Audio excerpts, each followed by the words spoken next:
Hi everybody, my name is Richard McMunn from the career recruitment company howtobecome.com, and in this video I'm going to help you pass the Royal Air Force interview by giving you some fantastic tips and also a large selection of interview questions and sample responses. So please do watch the video from beginning to end. Make sure you take notes. I'd very much appreciate it if you like the video that you give it a thumbs up. That will motivate me to do some more videos for you. And also don't forget to subscribe to the channel by clicking the subscribe button, and you'll get notified straight away as soon as I create more videos. Now, before we get started, let's explore the difference between a strong RAF applicant and someone who is weak. Okay, I believe this is important because these are some of the fundamental areas that the Royal Air Force recruitment staff are looking from potential successful applicants. So first of all, a strong applicant. They research the Royal Air Force, its role within the military, and also its history. So if they say, well, what's the role of the Royal Air Force? You should be able to answer that. And also tell us a little bit about what you know about the Royal Air Force and our history. So you can go on the website of the Royal Air Force, find out a bit about them, the role they play within the military, both nationally and internationally, and also the history. Now, you don't have to have a massive in-depth knowledge about the history of the Royal Air Force, but having an understanding about its background is important, I would suggest. Now, you should also have a positive mindset and a positive attitude to discipline and people within authority. Very important.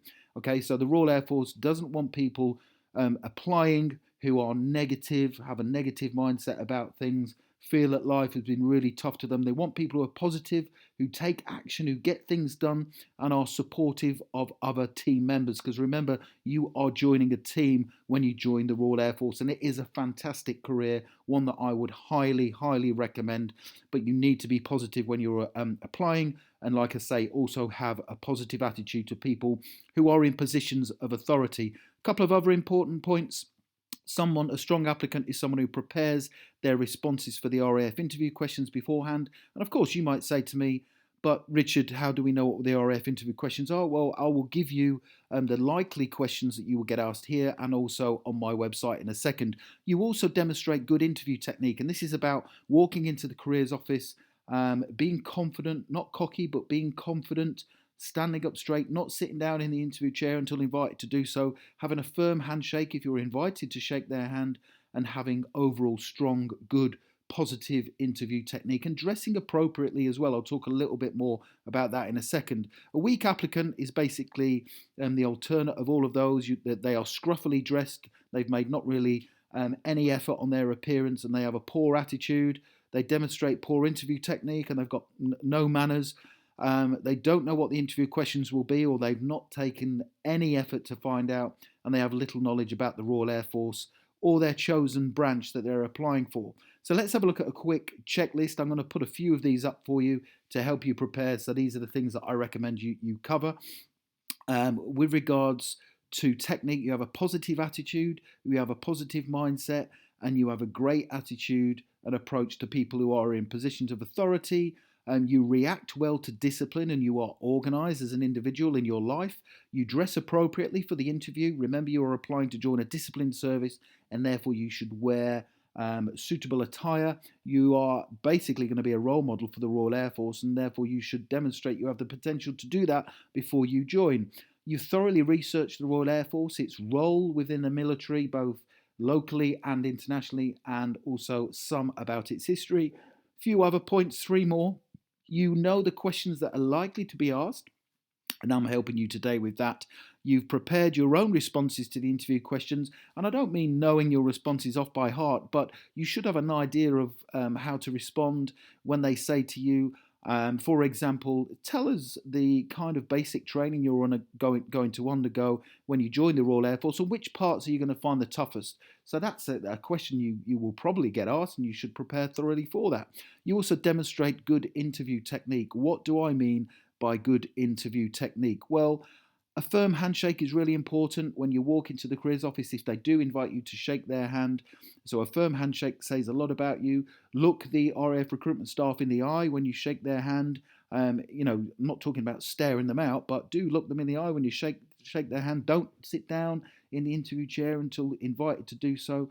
Pick up the recruitment literature when you're in the careers office and carry on reading through it. Demonstrate good interview technique and make a good first impression. Now, when you are invited to sit down in the interview chair, depends how many people are on the panel. Let's say there's a couple of people on the panel and you want to try and maintain consistent eye contact. So let's say this gentleman here on the left asks you a question, then you will start looking at him when you're responding, but then you will look at the other people on the panel as well. So you involve all of them when responding to the question that the person on the left has asked you. Okay, now you're highly unlikely to have 4 people during your interview. It's probably going to be 1 or 2, but make sure you look at all of them in the eye when responding to the questions. Okay, another checklist. Make sure you create a positive first impression when you walk into the room. Sit upright in the chair when you're invited to sit down. Place the palms of your hand on the top of your knees or your legs. Have a firm handshake if invited to do so. Don't sit down until invited to sit down. Sit upright in the interview chair. Maintain good positive eye contact at all times. Structure your responses to the interview questions in a positive and organised way. What do I mean by that? If they ask you a question and say, can you give us an example of when you've already worked as part of a team, then you can structure your response to that interview question using situation, task, action, result. Tell them what the situation was. Tell them what the task was that you were required to conduct. Tell them what action you undertook, an action other people took, and then R for result. What was the result following your action and the action of others? So that's situation, task, action, result. And then also have a couple of sensible questions to ask the interview panel at the end. If they say, have you got any questions for us?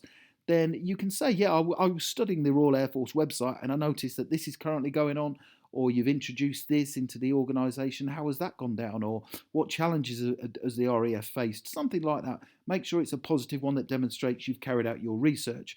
Okay, let's get into some interview questions. Question number 1, why do you want to join the Royal Air Force and why have you chosen us over the other forces of the Army and the Royal Navy? Here's my response, a sample response. I've studied the Royal Air Force in detail and I'm 100% certain this is the only service I want to join. Whilst I totally respect all of the services, the Royal Air Force has the history, heritage and exceptional standards that appeal to me. I believe if I'm successful, the RAF will allow me to fulfill my potential. Okay, so that's a relatively short response, but it's a good one to allow you to base your own response on. So I'll tell you where you can get a copy of all of these that you can download, copy and paste and use during your preparation for your Royal Air Force interview once we get through further in the training video. Question number 2, what does your family think of your decision to join the Royal Air Force? It's very important that you have the support of your family and your partner because you're going to be going through some tough times, some challenges, and it's important the Royal Air Force know that your family and your partner support you. Here's my response to this question. I've discussed my application to the Royal Air Force with both my family and my partner. I showed them all the recruitment literature and the role I'm applying for. I also went through the basic training requirements with them so that they understand the challenges I will face and therefore will be able to support me along the way. They have witnessed firsthand how enthusiastic and determined I am to succeed and I have their full support. Okay, now of course if you mention about the Royal Air Force basic training, it's really important that you can then tell them what it's about because they could then say, well, you've just told me about the basic training, what's involved? And that is a question I'll come on to. What responsibilities have you had in your life so far? Another question, because if you have responsibilities in your life, previous examples of where you've achieved, that helps them make a positive decision about you because if you've achieved already, you're more likely to achieve again. So with regards to that question, what are good achievements and responsibilities around the house, for example? Carrying out regular tasks around the home. That could be like, cleaning, ironing, doing basic chores around the home, part-time or full-time employment, Royal Air Force cadets or other youth organisations, Duke of Edinburgh and member of sporting teams or organisations. Anything leadership or management roles, if you have any of them, they would be great with regards to responsibilities or even shadowing your supervisor or boss at work to see what they do.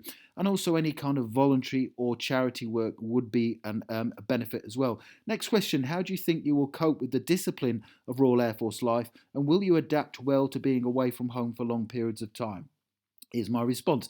I've already started preparing for these elements in my everyday life. For example, I now carry out weekly tasks around the house, including cleaning, ironing, and washing. I also get up at 5 a.m. every morning and go for a 3 mile run to make sure I'm prepared for the early starts. In addition to this, I keep an action plan of what I need to do each day to learn more about the Royal Air Force and also the training I will undergo if I am successful during the selection process. Regarding being away from home, I have some experience of this with the cadets already, and I'm confident that this will not be an issue. In fact, I am very much looking forward to leaving home as soon as possible. Next question. What do you do in your spare time and at weekends? Really important that you fill your time, your downtime with things that are positive. You're not sat on your backside doing nothing at home, surfing the internet, going on social media. Don't want to be doing stuff like that. We want to do positive things. So a spare time checklist, things that are good. Self-development and reading books, that's good to mention. Training courses, either online or otherwise, in-person training courses. If you go on Udemy, there's loads of like decent self-development courses on there that you can find. Sports and team stroke outdoor activities. If you're not doing any sports or team activities, then I would suggest you should start doing them when you're applying to join the Royal Air Force. Studying for the RAF selection process or examinations, they're good things to mention as well. Preparing for challenging activities such as the Three Peaks Challenge or running a marathon, for example, and also organising events or activities, even charity events, and doing voluntary work. They're all good things to do in your spare time and will be viewed upon in a positive manner by the Royal Air Force interview panel. Next question. What will your Royal Air Force training consist of, and which parts in particular will you find the toughest?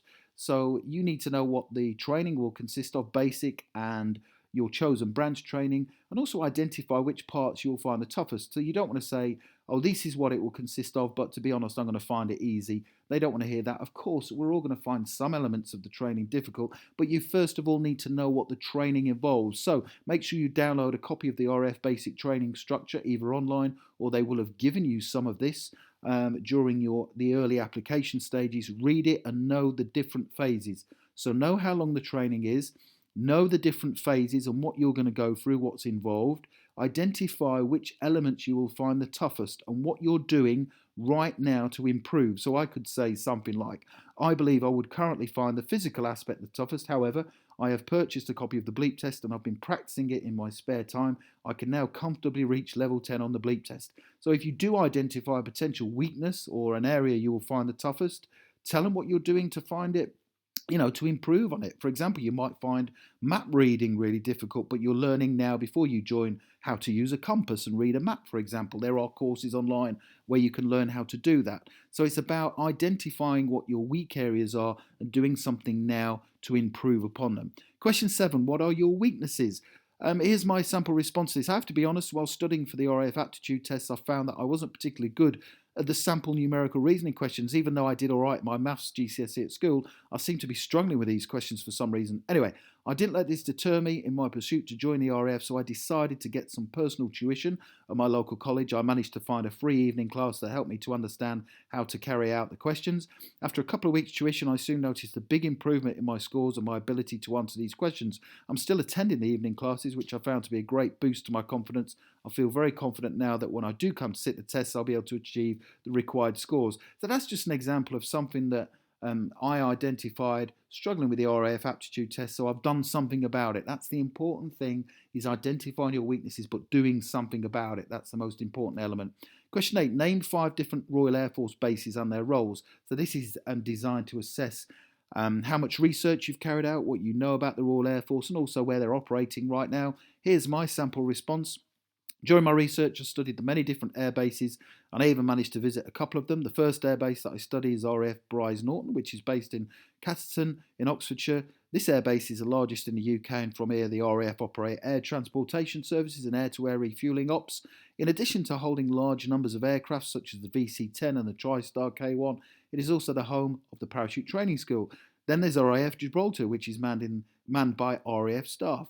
There are no aircraft based there, but the airbase is still used by many visiting aircraft. Although I never visited Gibraltar, I am aware of its significance as an RAF base.